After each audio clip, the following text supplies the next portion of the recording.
All right. I'm here again, going down my journey of collecting 1 ounce silver coins of the founding fathers, right?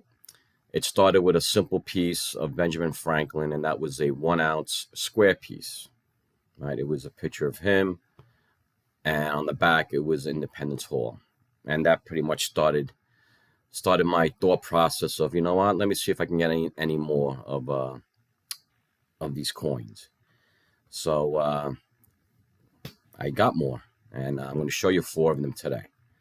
So this is from the Founders of Liberty collection, and the 4 pieces that I got. The first one is James Madison.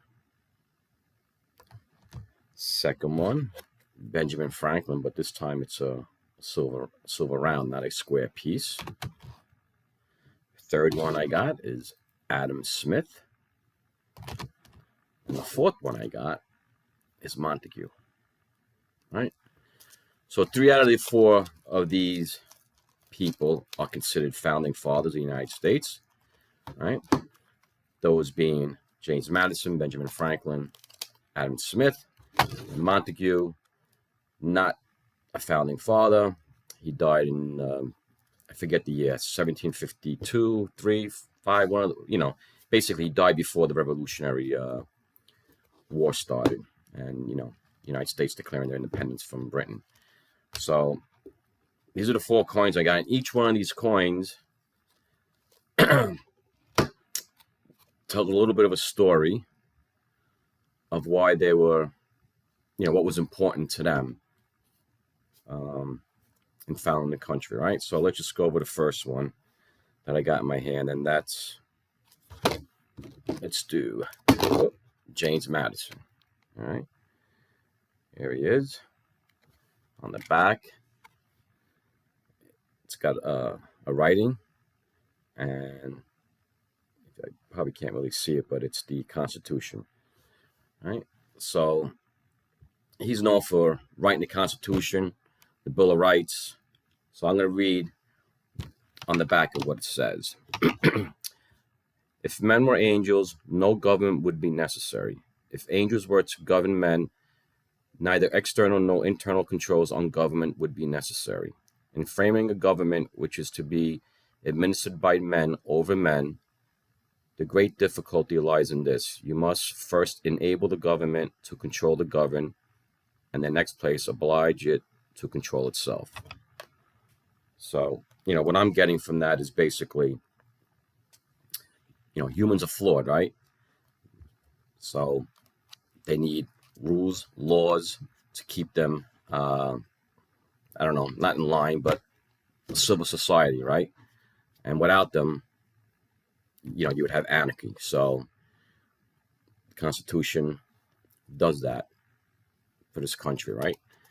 And a lot of countries who have their own constitutions sets up the rules on how to govern, and follow the rules.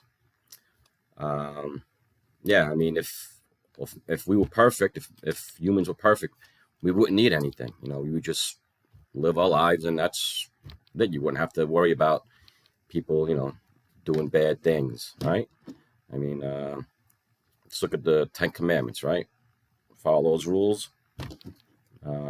It's a way to move forward in life. So that's James Madison's contribution among many, but that's what's on this coin. Let's see what we got here on Benjamin Franklin. His package has freedom of speech, press, and religion, right? So Benjamin Franklin did everything. He was a politician, an inventor, wrote books. In my other videos, I explain what a Renaissance man this man was. But let's see what he wrote here. It says, without freedom of thought, there can be no such thing as wisdom, and no such thing as public liberty without freedom of speech. Right? You can't express your thoughts, can't express what you want to say, what you want to feel. There is no thought. It's just nothing, you know. You can't share that with any people, and you can't give wisdom to other people. So that's that. Third one. Let's do this guy. Adam Smith, Free Enterprise, right? The Invisible Hand, Capitalism. And the back has man shaking hands in Free Enterprise. So let's see what this wrote. It's not from the benevolence of the butcher, the brewer, or the baker that we expect our dinner, but from their regard to their own interests. We address ourselves not to their humanity, but to their self-love, and never talk to them of our own necessities, but of their advantages. So I guess to me, this would mean, look, if you want to be a butcher, right? You try to be the best butcher. You know, you get to sell the best products, make the best products, and that's in your self-interest, your family's interest, and that all goes hand in hand. You know, if you have great service, people will come back, right? That's the invisible hand, sort of, right? You're not being forced to go to that store or this store, to that butcher or this butcher, right? Got many butchers. If you take it in your self-interest as a butcher, you're going to try to do the best you can for you, your family, and your customers, right?